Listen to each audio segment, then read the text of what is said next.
ভীষণ গরম আর রোদ পড়ছে আজকাল। আর এই গরমকালে বিকেলের দিকে একটু ঘুরতে যেতে ভালো লাগে, যখন রৌদ্রের তাপটা একটু কম থাকে, বিশেষ করে যেদিন যেদিন একটু মেঘলা মেঘলা হয়। তা চলো, হ্যালো এভরিওয়ান, আমি স্বর্ণালী আরও একটি লং ভিডিও নিয়ে চলে আসলাম তোমাদের সামনে। সবাই কেমন আছো বলো? আর আমি তো খুবই ভালো আছি।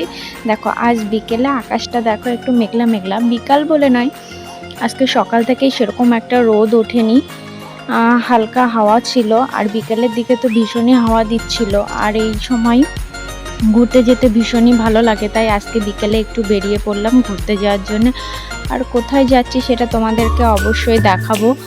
চলো, ভীষণই একটি সুন্দর জায়গা, যেটা গরমের বিকেলে যেতে এবং সেখানে বসে থাকতে কার না ভালো লাগে, সবারই ভালো লাগবে। তো আমরা গুটি গুটি পায়ে কয়েকজন এগিয়ে চলেছি সামনের দিকে।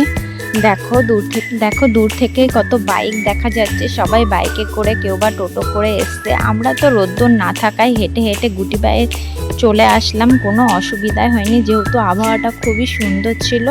আর দেখো যেতে যেতে দেখছিলাম জাস্ট কত লোক এসছে। আর যেহেতু রবিবার ছিল, ভীষণ ভিড় ছিল, মানে সবারই কম বেশি ছুটির দিন থাকে, সবাই ঘুরতে আসে এই জায়গাটায়। আর কোন জায়গায় আসলাম চলো তোমাদের দেখাই।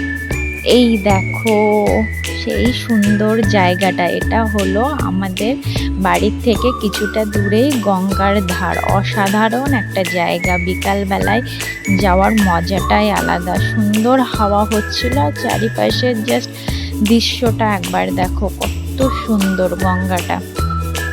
আর এখানে রবিবারে প্রচুর রবিবার বলে নয়, বেশিরভাগ দিনই এখানে গরমকালে প্রচুর লোক হয়, আর রবিবারে একটু বেশি হয়। খুব সুন্দর লাগছিল। আর যেদিন গিয়েছি সেদিন মানে আরও বেশি সুন্দর, যেহেতু রৌদ্রের তাপটা কম ছিল আর মানে হাওয়া দিচ্ছিল। তোমরা দেখলেই বুঝতে পারবে যে কতটা হাওয়া দিচ্ছিল। দেখো এবার গঙ্গায় এসেছি, গঙ্গায় এটা ধারে দাঁড়িয়েছিলাম। এবার চলো নিচে নামার পালা। গঙ্গার নিচে, গঙ্গাকে কাছ থেকে দেখবো না তাই কখনো হয়, নামতে একটু ভয় লাগছিল, যেহেতু এই বস্তাগুলো মানে অনেকটা ভাঙা ভাঙা হয়ে গেছিল, তবুও সাহস করে নামছিলাম, বেশ মজাই লাগছিল।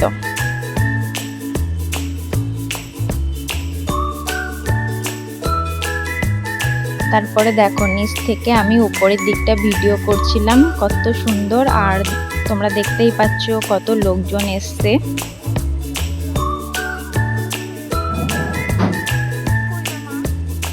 সুন্দর একটি মনোমুগ্ধকর জায়গা, আমার তো ভীষণ প্রিয়। এখানে গেলে মনে হয় বসে থাকি। দেখো আমার পেছনে গঙ্গার জল, গঙ্গা নদী বয়ে চলেছে। জাস্ট মানে হাওয়াটাকে ফিল করছিলাম, এত সুন্দর লাগছিল, মানে গরমে মন ভরে যাচ্ছিল।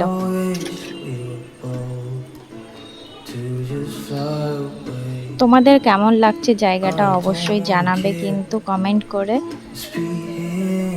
দেখো আমি শুধু এই গঙ্গার সৌন্দর্যটাকে উপভোগ করছিলাম, ভীষণ ভীষণ ভালো লাগছিল।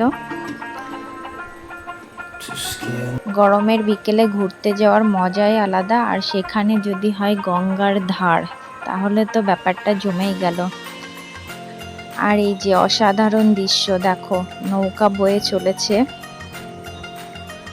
আর এরকম সৌন্দর্য উপভোগ করতে কার না ভালো লাগে বলো? আমার তো জাস্ট মনটা ভরে গেছে আজকে গঙ্গার ধারে এসে, আজকে আমার মনটা একদম ভরে গেছে। দেখো দেখতে দেখতে সন্ধ্যা লেগে গেল, আমরা গঙ্গার ধার থেকে উপরে উঠে এসেছি, এবার বাড়ি ফিরতে হবে। দেখো গঙ্গার ধার দিয়ে যাচ্ছিলাম, তখন প্রায় সন্ধ্যা সন্ধ্যা নেমে এসছে, অনেকেই বসেছিল তখনও।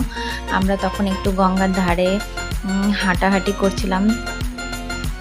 তারপরে দেখো পেছনটা দেখো, সব আলো জ্বলে গেছে গঙ্গার ধারে, যেগুলো সাজানো ছিল।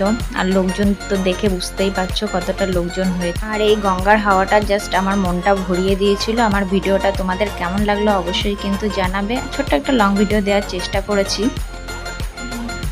তারপরে দেখো ওখান থেকে আমরা চলে এসেছিলাম, গঙ্গার পাশেই একটা রেস্টুরেন্ট মতো ছিল, সেখানে কিছু খাওয়া দাওয়া করবো, খাওয়া দাওয়া করে বাড়ি চলে যাব। আর আমার ভিডিওটা তোমাদের কেমন লাগলো অবশ্যই জানিও, আর আমার চ্যানেলটাকে অবশ্যই সাবস্ক্রাইব নিও। সবাই ভালো থেকো, সুস্থ থেকো, টাটা।